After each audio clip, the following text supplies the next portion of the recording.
Raar maar waar is een van de zaken die waanzinnige impact gaan hebben op Europa en Amerika en eigenlijk op de machtsverhoudingen in de wereld, gewoon niet terug te vinden in de berichtgeving van onze media, van VRT of van HLN. Dus dit is een, moet ik zeggen, een premiere, de eerste keer, maar ik ga een TikTok moeten gebruiken om mijn show een beetje context te geven. Dus we gaan naar TikTok.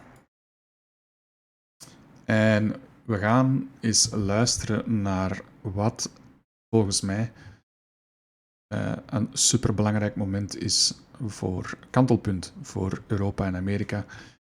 En het is zeer goed uitgelegd. Dus voilà. Wow, what China just did yesterday is historic and changes everything. And the White House was even asked about it, and they just kind of blew it off. We're not really worried about it. But they are worried about it, and they are watching it very closely because this changes everything. Watch. Xi Jinping made history today. The Chinese president landed in Riyadh. A red carpet awaited him. A historic Arab-China summit is to take place. And as the cameras of the world zoomed into Saudi Arabia, it was the United States that was watching most closely, with worry, with fear. America was watching its oil diplomacy fall apart. So, wow, it is happening. Dus hetgeen dat gebeurd is Xi Jinping van China is op bezoek geweest in Riyadh bij de prins van Saudi-Arabië en is daar ontvangen als een koning. Nu, waarom is dat een slecht of een groot probleem voor Europa en Amerika? Omdat zowel Europa als Amerika eigenlijk voor een heel groot deel afhangen van Saoedische olie. Goedkope Saoedische olie. En dit bezoek past in een veel groter geheel van een afzetting tegen de westerse krachten. Maar daar gaan we direct verder over horen. More on that major piece of news in a second, but first, another major blow to the US dollar yesterday. Overnight, we learned that the BRICS nations are now expanding. Yes, Egypt has officially joined the BRICS Development Bank.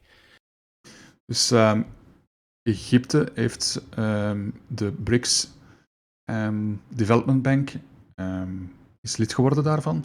En dat is eigenlijk een groot probleem. Waarom? Dat BRICS eigenlijk de vereniging van major emerging economies, dus dat is Brazilië,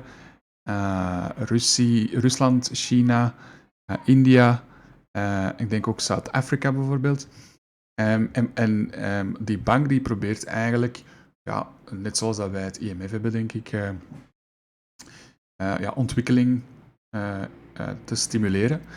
Nu, die BRICS-groep, dat is heel belangrijk, die zijn eigenlijk aan het proberen samenkomen om de dollar, de Amerikaanse dollar, onderuit te halen, die nu wordt gebruikt voor alle transacties.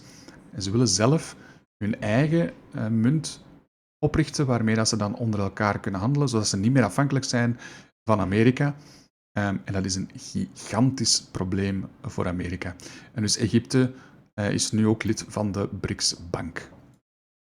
So let's be clear what's happening right in front of our faces. The BRICS nations of Brazil, Russia, India, China, and South Africa are building their own reserve currency built on gold and other commodities like uranium, graphite, copper.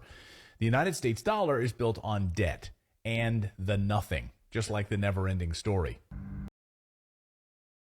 What is the nothing? It's the emptiness that's left. What is the nothing? Dus hij zegt hier dus, zoals ik had uitgelegd, dat die BRICS-landen eigenlijk proberen van een nieuwe reserve currency, munt, te gaan gebruiken in plaats van de dollar. En ze willen dat doen door die terug te baseren op goudreserves en zo. Iets wat Amerika al lang niet meer doet. Amerika zijn munt is gewoon gebaseerd op schulden. Het idee dat onze euro's en de dollars nog steeds worden vertegenwoordigd door een berg goud ergens opgeslagen in Fort Knox bijvoorbeeld, dat is al super lang niet meer het geval.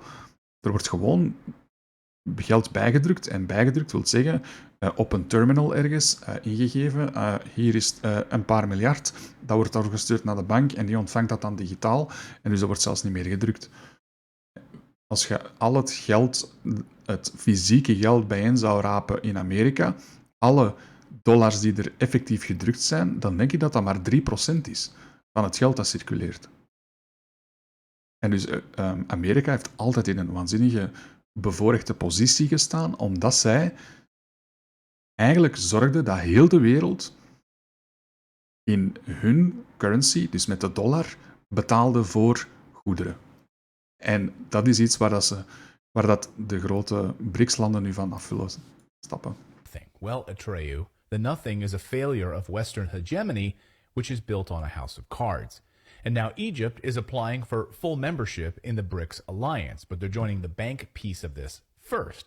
And also Turkey, Saudi Arabia, they're both applying for BRICS membership as well, away from the US dollar as a reserve currency. So you can just imagine for a moment, a Russia, Saudi, China, India currency backed by gold? It's game on. Now, BRICS is working to develop its own financial infrastructure, including a joint payment network, with some member states having already switched to trade in local currencies in order to reduce dependence on the US dollar.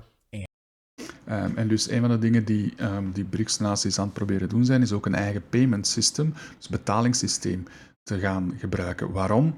Omdat ze hebben gezien dat Amerika, zonder twijfelen, gewoon de betalingssystemen van Visa en Mastercard in Rusland heeft stopgezet omwille van de oorlog. En dus nu denken al die andere ontwikkelingslanden of opkomende landen van ja, sorry, maar als Amerika het niet eens is met ons, gaan wij gewoon geen betalingen meer kunnen doen. Of wat? Sorry, maar dat gaat niet. We gaan daar vanaf moeten stappen.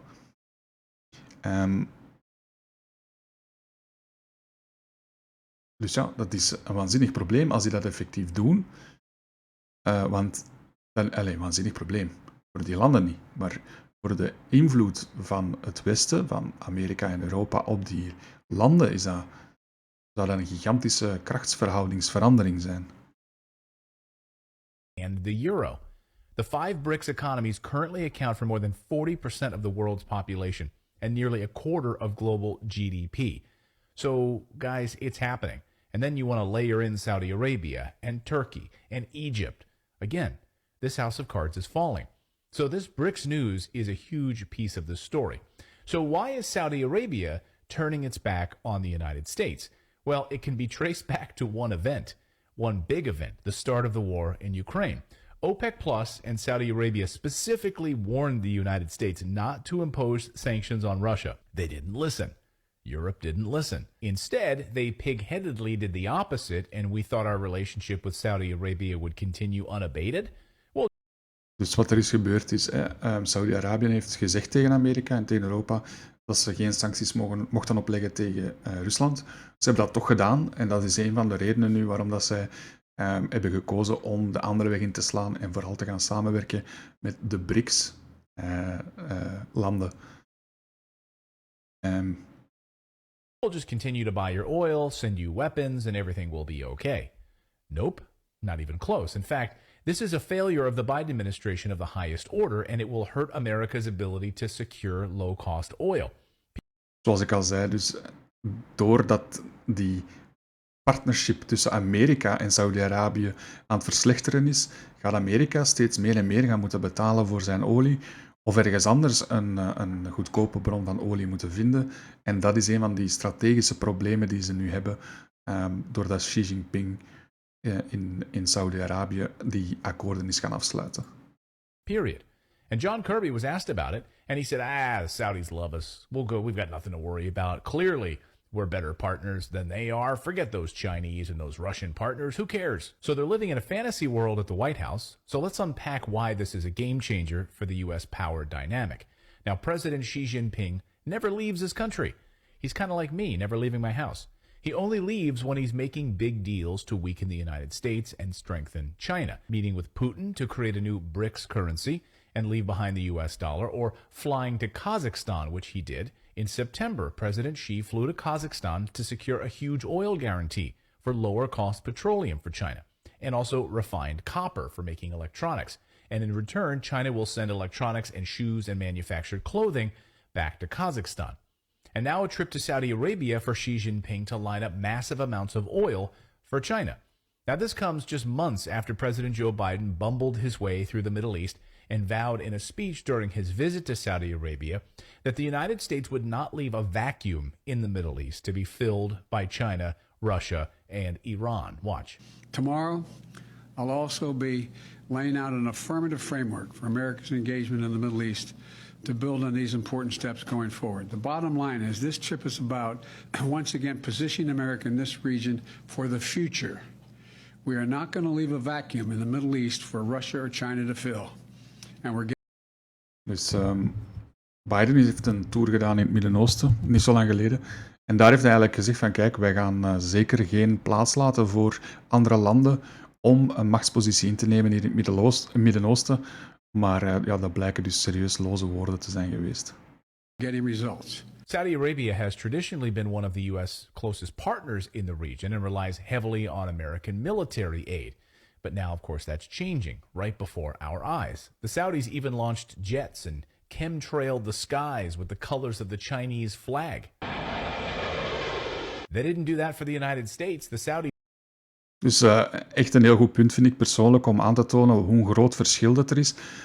Saudi-Arabië en Amerika zijn eigenlijk altijd twee handen op één buik geweest. En dat is een van de redenen waarom dat er zo weinig nieuws is gegenereerd rond het feit dat Xi Jinping in Saudi-Arabië was. Want iedereen ging ervan uit dat Saudi-Arabië toch zal blijven samenwerken met Amerika.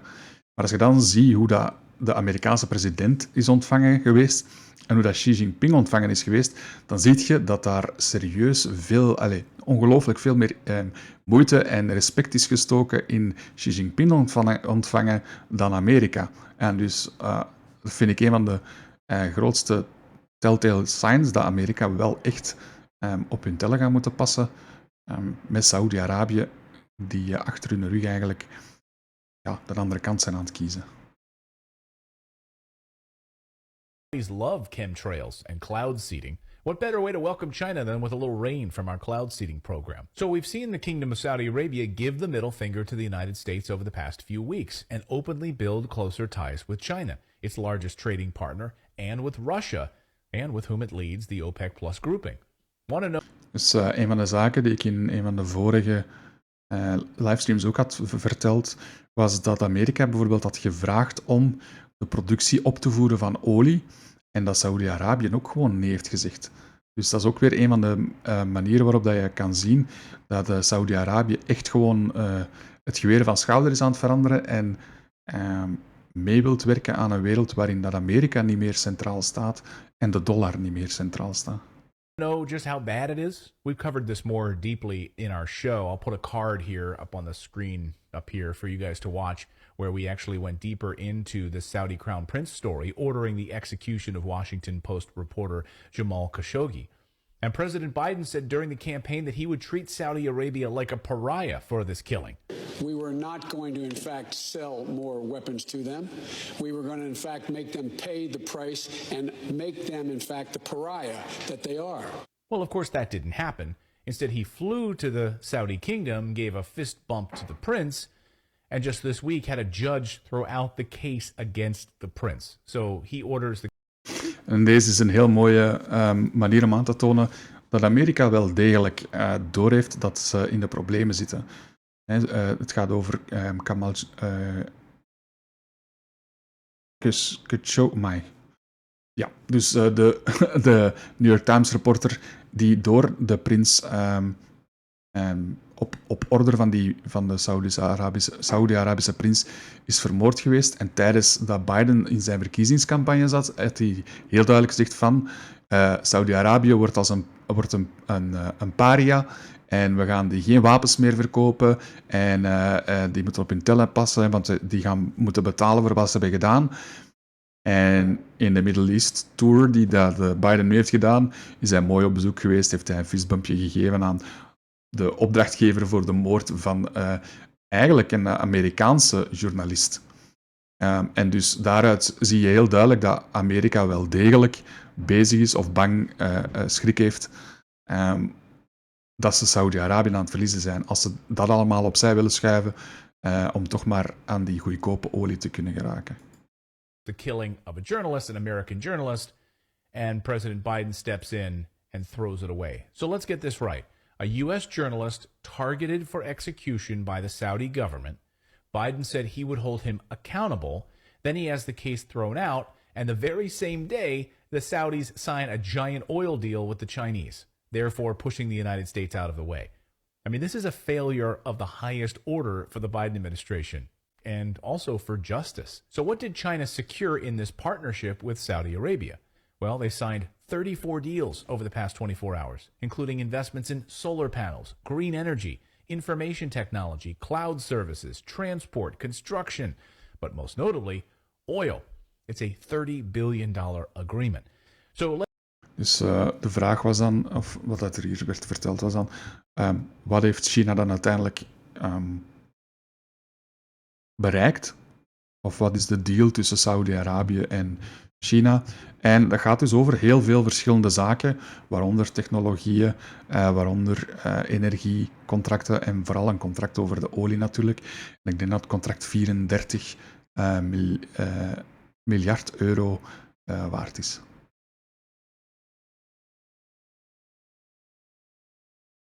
Let's get this right. This is all happening when Europe has dropped dependence on Russia's oil and natural gas from 40% down to 9%, while at the same time shutting down nuclear power plants. Are they insane? Well, the answer is yes. En dit komt dan van een Amerikaan. Hè? Dus hij zegt dus, deze komt dan in een tijd waarin dat, Europa de gas uit Rusland is beginnen stopzetten en gas uit Amerika laat overkomen, dat veel duurder is. Tegelijkertijd zijn ze ook nog eens de kerncentrales aan het uitzetten.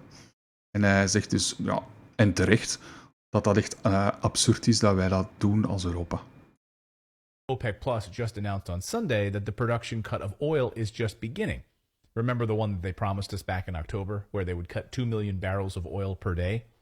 So China and Russia are securing... En hij zegt, en dat komt dan in een periode waarin de OPEC Plus landen, dus de olieproducerende landen, hebben gezegd dat ze in plaats van een verhoging van de productie om de prijs naar beneden te halen, een verlaging gaan doen. En nu gaan ze dus nog eens een verlaging doen.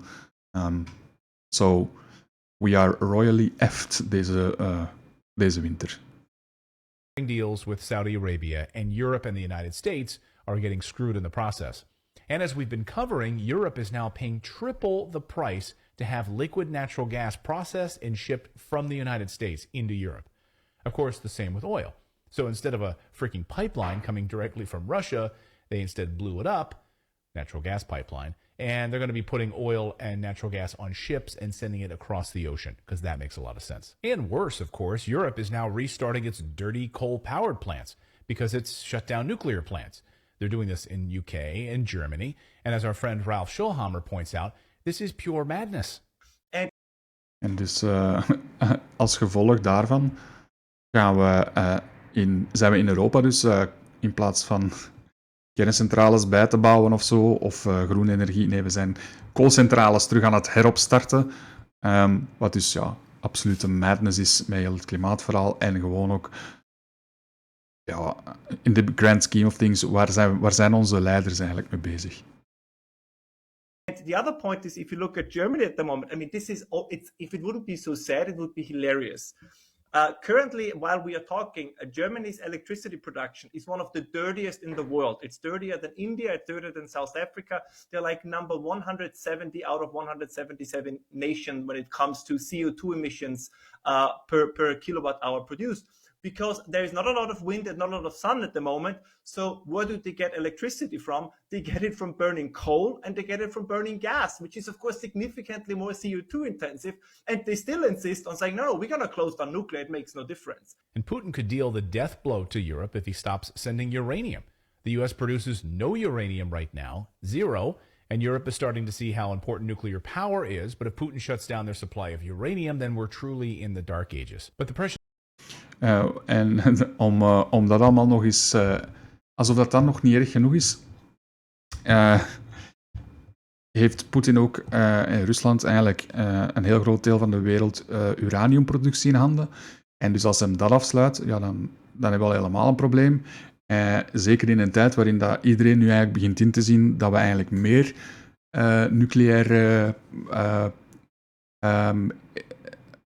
nucleaire energie gaan nodig hebben in plaats van minder.